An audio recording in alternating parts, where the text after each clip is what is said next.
Hi friends, சுட்டுமில்லி சுடரே இனி வரப்போகிற எபிசோட்ஸ்க்கான ப்ரிஜம் தான் இந்த வீடியோவில் பார்க்க போகிறோம். வாங்க ஃப்ரெண்ட்ஸ் பார்க்கலாம். கர்ணா ஸ்வேதாவை தான் கல்யாணம் பண்ணிக்கணும் அப்படின்னு மனசளவில் இவ்வளோ நாள் ஸ்வேதாவுடைய மனசு எப்போ மாறும் அப்படின்னு வெயிட் பண்ணிக்கிட்டே இருக்காரு. ஆனால் அதுக்குள்ளே எப்படியாச்சும் இவருக்கு ஒரு கல்யாணத்தை பண்ணி வைக்கணும், இவருக்கு ஒரு கல்யாணம் நடந்தால் தான் ஸ்வேதாவுடைய வாழ்க்கைக்கு ஒரு நல்லது நடக்கும் அப்படின்னு அவங்களுடைய அம்மா நினச்சிக்கிட்டு கர்ணாவுக்கு வேற ஒரு கல்யாணம் பண்ணி வைக்கணும் அப்படின்னு பொண்ணு வீட்டுக்காரங்களை வர சொல்கிறான். அவங்க வருவாங்க அப்படின்ற மாதிரி சொன்னாங்க. கர்ணா அழுது பொழுமி நடித்து இதுக்கு சரின்னு சொல்கிற மாதிரி சம்மதிச்சிருக்காரு. எப்படியும் இந்த சம்மந்தம் நடக்க போகிறது கிடையாது, ஏதாச்சும் ஒன்று பண்ணி கர்ணா இந்த சம்மந்தத்தை நிறுத்திடுவார். ஸோ அதுக்காக மட்டும்தான் ஓகே சொல்லியிருக்காரு. இப்போ எல்லார் முன்னாடியும் கூட அந்த பார்வதி இப்போ வெளியில் இருக்கா, அதாவது பார்வதி கொண்ட அபி வெளியில் இருக்கா, அவளுக்கு ஏதாச்சும் ஒரு தண்டனை கொடுக்கணும் அப்படின்னு கர்ணா நினச்சிட்டே இருக்காரு. தப்பை முழுக்க முழுக்க அவர் மேலே வச்சுக்கிட்டு தேவையில்லாமல் அபியை துரத்தி வீண் பழி போட்டுட்ருக்காரு. அவருக்கே நல்லா தெரியும் யார் மேலே தப்பு அப்படின்னு. தப்பு அவர் மேலே தான் தெரிஞ்ச அபியை மிரட்டுறதுக்கு கொஞ்சம் கூட அவருக்கு உண்மையிலே கூச்சமே இல்லாத மாதிரி நல்லாவே நடிக்கிறாரு.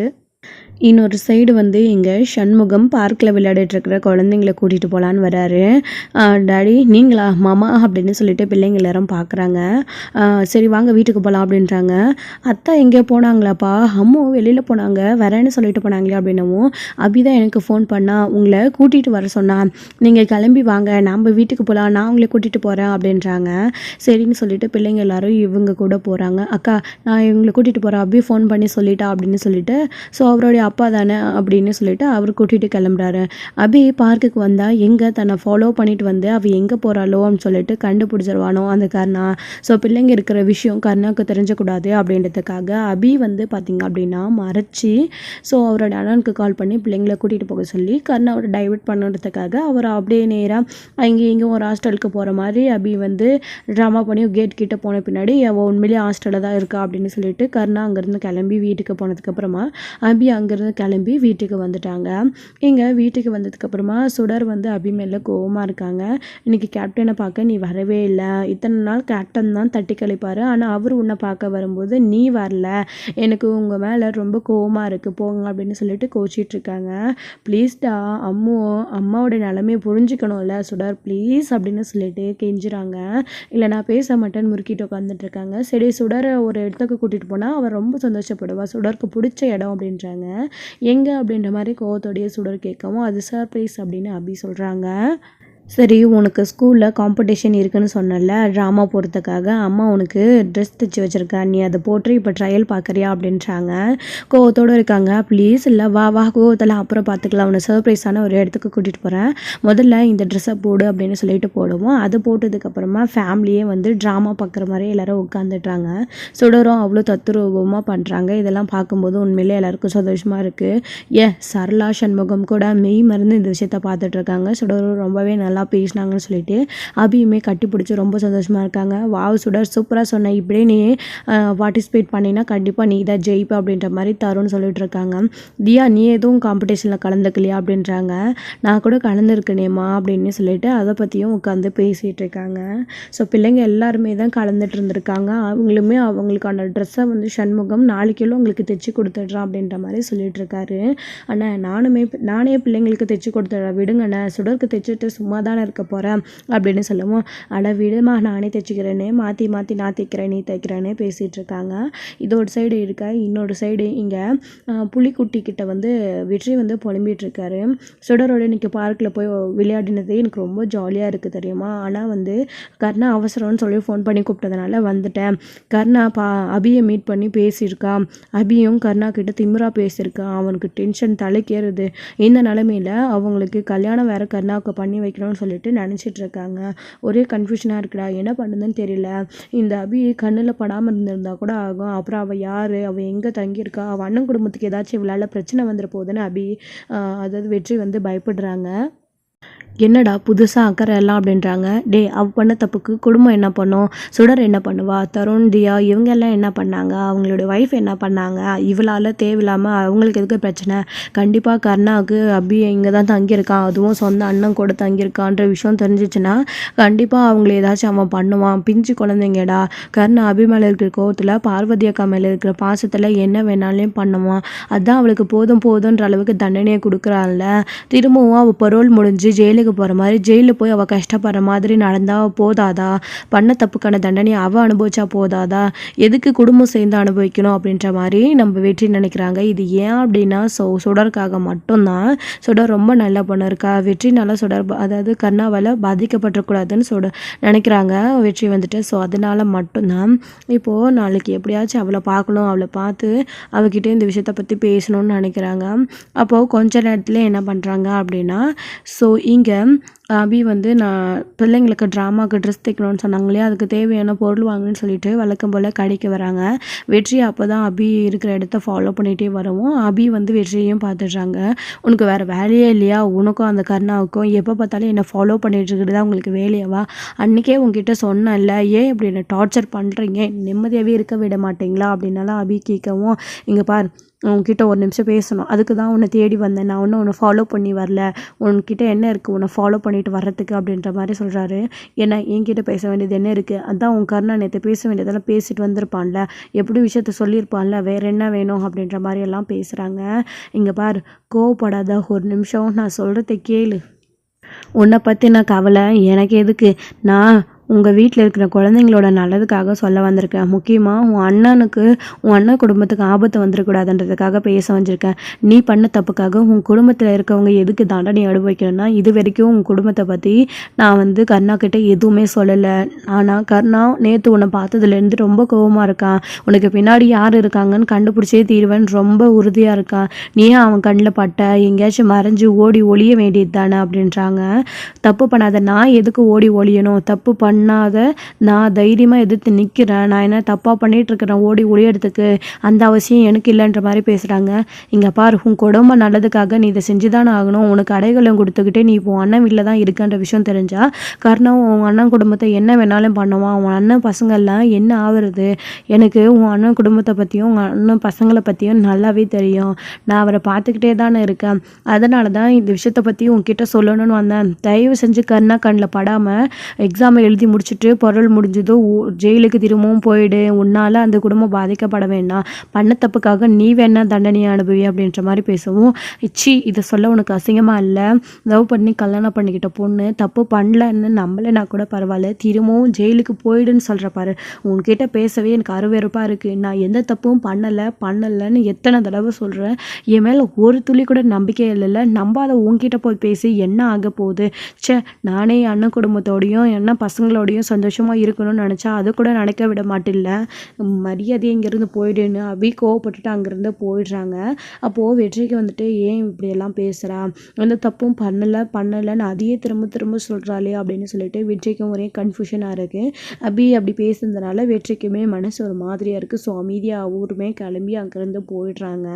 ஸோ கிளம்பி போனதுக்கப்புறமா ஏன் அப்படி சொல்லியிருப்பா, உண்மையிலே அவள் தப்பு பண்ணியிருக்க மாட்டாளா, குடும்பத்தோடு இருக்கணும்னு ஆசைப்பட்டு கேட்குறாளே, அவள் அன்னைக்கு அப்படி ஒரு தப்பை பண்ணாமல் இருந்திருந்தாள்னா அந்த குடும்பத்தோடு சந்தோஷமாக இருந்திருக்கலாம்ல, நிலைமையே வேறு மாதிரி இருந்திருக்கும் அப்படின்னு தான் வெற்றியும் வந்து நினச்சிட்ருக்காரு. ஸோ இது ஒரு சைடு இருக்க, இன்னொரு சைடு அபி வந்து வீட்டுக்கு போனதுக்கப்புறமா ட்ராமா ட்ரெஸ் தைச்சிட்டு இருக்கும்போது கர்ணா வெற்றி பேசின விஷயங்கள் ஞாபகம் வருது.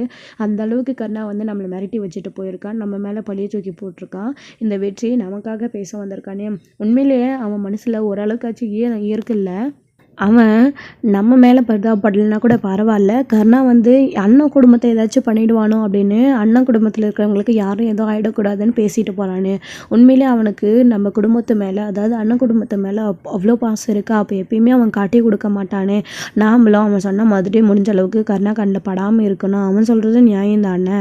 ஸோ பிள்ளைங்களுக்கு அதாவது குழந்தைங்களுக்கு எதுவும் ஆகிடக்கூடாதுல்ல, அண்ணன் குடும்பத்துக்கு எதுவும் ஆகிடக்கூடாதுல்ல, அவன் சொல்கிறத நம்ம யோசிச்சு பார்க்கணும். அவசரப்பட்டு அவங்ககிட்ட கோவப்பட்டுட்டு வந்துட்டான், ஆனாலும் அவன் மேலே இந்த கோவம் இருக்குல்ல, அவன் ஏன் அப்படியெல்லாம் பண்ணுறான் அப்படின்ற மாதிரி தான் இங்கே நம்ம அவங்க அபி வந்து வெற்றியை பற்றி நினச்சிட்டு இருக்காங்க. ஸோ பிள்ளைங்களும் வந்து ஸ்கூலுக்கு போகிறாங்க. ஸோ வெற்றியும் வந்து மதியம் லஞ்ச் கொடுக்கறதுக்காக போகிறாங்க.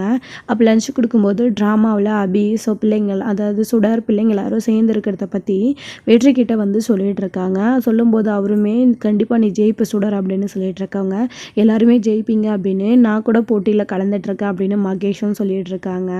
ஸோ கண்டிப்பாக நீங்கள் எல்லோரும் ஜெயிப்பீங்கன்னு அங்கே உட்காந்து பேசிக்கிட்டு சாப்பிடுங்க கேப்டன் அங்கிள் அப்படின்னு சொல்கிறாங்க. இருக்கட்டும் வேணாம் சுடர், பரவாயில்ல நான் போயிட்டு வரேன் அப்படின்றாங்க. நேற்று கடைசி வரைக்கும் அப்போ போனவங்க திரும்பவும் பார்க்குக்கு வரவே இல்லை கேப்டன் அங்கிள். வீட்டில் இருந்து அப்பா தான் வந்து கூட்டிகிட்டு போனார் அப்படின்னு அதுக்குள்ளே அவசரப்பட்டு நம்ம தருண் வந்து சொல்கிறாங்க ஃப்ரெண்டு வரவே இல்லை அப்படின்னு. நான் அவங்கக்கிட்ட வீட்டுக்கு போய் கோச்சிக்கிட்டேன், நீங்கள் கேப்டன் அங்கிளை பார்க்கலன்னு சொல்லிட்டு. இன்னொரு நாள் கண்டிப்பாக பார்க்குறேன்னு சொல்லியிருக்காரு, நீங்களும் நான் கூப்பிடுறப்போ கண்டிப்பாக வரணும் அப்படின்னு சொல்லவும், சரி வந்துட்டா போச்சு, நானும் ஃப்ரெண்டு பார்க்கணும் தான் நினைக்கிறேன், சூழ்நிலை ஏதாச்சும் ஒன்று பார்க்க முடியாமல் தடுக்குது, என்ன பண்ண முடியும் விடு அப்படின்னு வெற்றின்னு சொல்லிட்டு இருக்கேன். சரி கண்டிப்பாக நீங்கள் 2 பேரும் ஒரு நாள் பேசிக்கணும் அப்படின்ற மாதிரி சுடர் சொல்லிட்டு இருக்காங்க. அதுக்கப்புறம் அங்கேருந்து கிளம்பி நம்ம வெற்றியும் கிளம்பி போயிடுறாரு. அப்புறம் கிளம்பி போனதுக்கப்புறமா பிள்ளைங்க எல்லாருமே சாப்பிட்டுட்டு ட்ராமாவுக்கு அடுத்து ப்ராக்டிஸ் பண்ணணும் அப்படின்றதுக்காக அதில் கான்ட்ரன்ட்ரேட் செலுத்திக்கிட்டு அந்த பக்கம் வந்து போயிடுறாங்க. இன்னொரு சைடு மாணிக்கத்தை கண்டுபிடிக்கணும் அப்படின்றதுக்காக பிரபாகரன் எவ்வளவோ போடுறாரு. சீக்கிரம் டைம் முடிய நாள் ஆக அவருக்கும் ரொம்ப பதற்றமாக இருக்குது.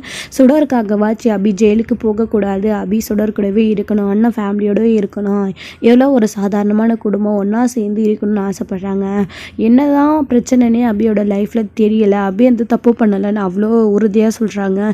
எந்த ஒரு க்ளூவுமே கிடைக்க மாட்டேங்குது. கர்ணாவை பற்றின விஷயத்த தெரிஞ்சுக்கணுன்றதுக்காக எவ்வளவோ வந்து ட்ரை பண்ணுறாரு. அப்படி இருக்கிறப்ப தான் வந்து தேடி போகிறாங்க மாணிக்கத்தை பற்றி. ஸோ அவர் எங்கே இருக்காருன்ற டீட்டெயில்ஸை இங்கே அவரே தெரிஞ்சுக்கிறாரு பிரபாகரன் லாயர்.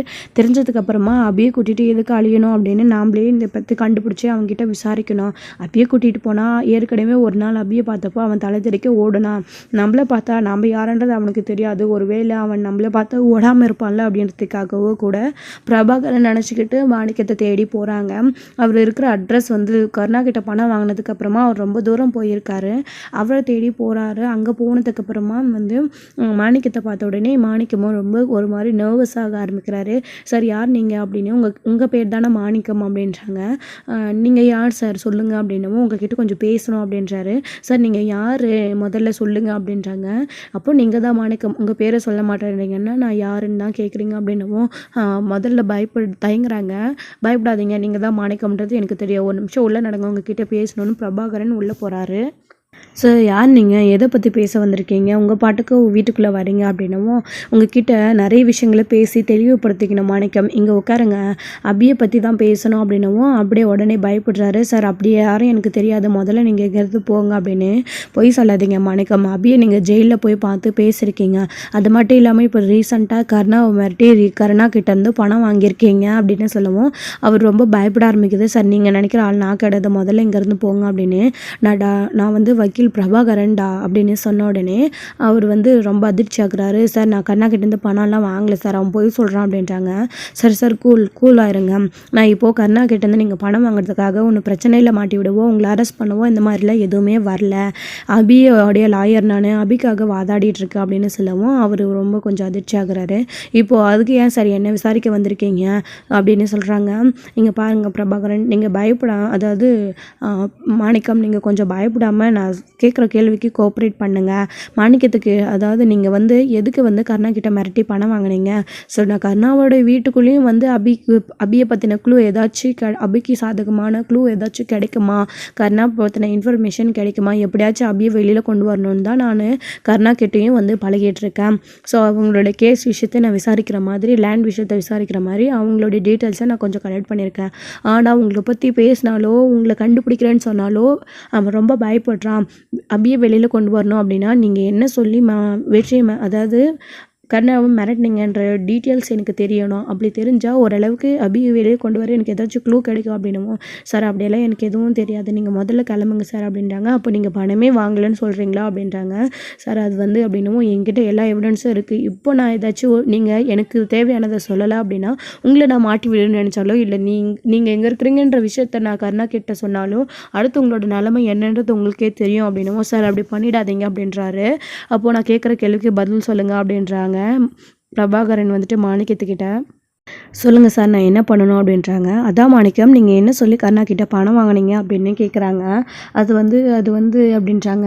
ஏதோ ஒரு ரிப்போர்ட் காட்டி நீங்கள் மிரட்டினதாகவும் அதுக்காக தான் பணம் கொடுத்ததாகவும் சொல்கிறாங்க.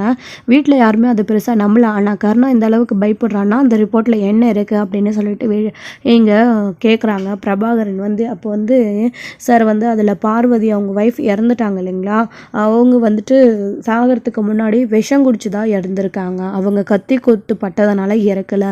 அவங்க விஷம் குடித்து இறந்ததுக்கு அப்புறமா தான் கத்தி குத்தே பத்திருக்கு. இதுக்கான காரணம் வந்து அந்த கருணா தான். இந்த எவிடன்ஸை வச்சு தான் நான் மிரட்டிட்டு இருந்தேன். யார் கொலை பண்ணாங்கன்றதெல்லாம் எனக்கு தெரியாது. ஆனால் விஷம் குடிச்சு தான் பார்வதி செத்தான்ற உண்மையை கருணா கிட்ட சொன்ன உடனே அவன் ரொம்ப பயப்பட ஆரம்பிச்சிட்டான். அதை நான் எனக்கு சாதகமாக பயன்படுத்திக்கிட்டு என் வீடு அவங்ககிட்ட மொத்தமாக முழுகி போச்சு. இந்த கதையும் உங்களுக்கு தெரிஞ்சிருக்கும். ஸோ இதனால் வந்து நான் அவங்ககிட்ட பணத்தை வாங்கிட்டு என்னோடய வாழ்க்கையை நான் பார்த்துக்கணும்னு சொல்லிட்டு இப்படி மிரட்டி பணம் வாங்கினேன். அதுக்கான எவிடன்ஸ் என்கிட்ட இருக்குன்னு சொல்லி தான் நான் பணத்தை வாங்கினேன் சார், வேறு எதுவும் எனக்கு தெரியாது அப்படின்னு சொல்லவும், மாணிக்கம் இவ்வளோ பெரிய விஷயம் சொல்லியிருக்கீங்க, இது அசால்ட்டாக சொல்கிறீங்க, இது ஒன்று போதுமே. பார்வதி அப்போது விஷம் குடிச்சு தான் செத்துருக்கான்றான். அப்போ அபினால் கொலைப்பட்டு சாகலை. அப்போ அபி இந்த விஷயத்துலேருந்து கேஸ்லேருந்து வெளியில் வந்துடலாமே அடுத்தடுத்து அப்படின்னு சொல்லவும், அந்த க்ளூ ஒன்று போதுமே, அந்த எவிடன்ஸை தயவு செஞ்சு என்கிட்ட கொடுத்துருங்க. உங்களுக்கு தேவையானது கிடச்சிருச்சு இல்லை, நீங்கள் அதை கொடுத்து ஏமாற்றிட்டீங்க. அதாவது கருணா ஏமாந்துட்டா, அதை நீங்கள் கொடுக்கலன்ற விஷயம் எனக்கு தெரியும். ப்ளீஸ் அதை கொடுத்துருங்க அப்படின்னு சொல்கிறாங்க. சார் இப்போ அந்த எவிடன்ஸ் என்கிட்ட இல்லை அப்படின்ன உடனே பிரபாகரன் ரொம்ப ரொம்ப அதிர்ச்சி ஆகுறாரு. என்ன சொல்கிறீங்க மாணிக்கம் அப்படின்றாரு. ஆமாம் சார், இதுக்கு முன்னாடி இதே மாதிரி ஒரு முறை பணம் வாங்குறப்போ கருணா ஆளுங்களோட வந்துட்டான்னு சொல்லிட்டு நான் ஒரு பிள்ளைங்களோட ஸ்கூல் பேக்கில் அந்த உண்மையான ரிப்போர்ட்டை வச்சுட்டேன். அதுக்கப்புறம் எங்கே நான் அவங்ககிட்ட பணம் வாங்க முடியாமல் போயிடுமோ அப்படின்னு அவங்ககிட்ட போய் சொல்லி பொய்யான ரிப்போர்ட்டை வந்து அவங்ககிட்ட கொடுத்து நான் அவனை ஏமாற்றிட்டேன் சார், இதுதான் நடந்துச்சு அப்படின்ற விஷயத்த சொல்லவும், என்ன மாணிக்கம் இப்படி பண்ணிட்டீங்களே அப்படின்னு. சார் சத்தியமாக இதுதான் நடந்துச்சு, என்கிட்ட உண்மையிலே ஒரிஜினல் ஆதாரம் இல்லை, என்னை விட்டுருங்க, மற்றபடி இந்த கேஸில் என்னை இன்வால்வ் பண்ணாதீங்க அப்படின்னு சொல்லிட்டு மாணிக்கம் அங்கேருந்து கருணா அதாவது அவர்கிட்ட மாட்டிக்க கூடாதுன்னு அங்கேருந்து தப்பிச்சு ஓடி போயிடுறாரு. ஸோ இதோட இந்த எபிசோட வந்து முடிச்சிருக்காங்க. அடுத்தடுத்த எபிசோடில் என்ன நடக்க போகுது, பிரபாகரன் உண்மையை ஓரளவுக்கு கண்டுபிடிச்சிட்டாரு. அடுத்து அபிகிட்ட இந்த விஷயத்தை பற்றி சொல்லி அந்த உண்மையான ரிப்போர்ட்டை அவங்க 2 பேரும் சேர்ந்து கண்டுபிடிக்கணும். அப்படி இருந்தால் மட்டும்தான் ஏதாச்சும் அபிக்கு உண்மையிலே பெரிய ஒரு க்ளூ கிடைச்ச மாதிரி இருக்கும். அடுத்தடுத்து என்ன நடக்க போகுது, இப்படி இவங்க நினைக்கிற மாதிரி நடக்க போதா என்ன அப்படின்றதெல்லாம் வெயிட் பண்ணி நெக்ஸ்ட் பார்க்கலாம். Friends, thank you. இந்த வீடியோ உங்களுக்கு பிடிச்சிருந்தா லைக் பண்ணுங்கள், ஷேர் பண்ணுங்கள், கமெண்ட் பண்ணுங்கள், மறக்காமல் பெல் ஐக்கானை கிளிக் பண்ணி வச்சுக்கோங்க.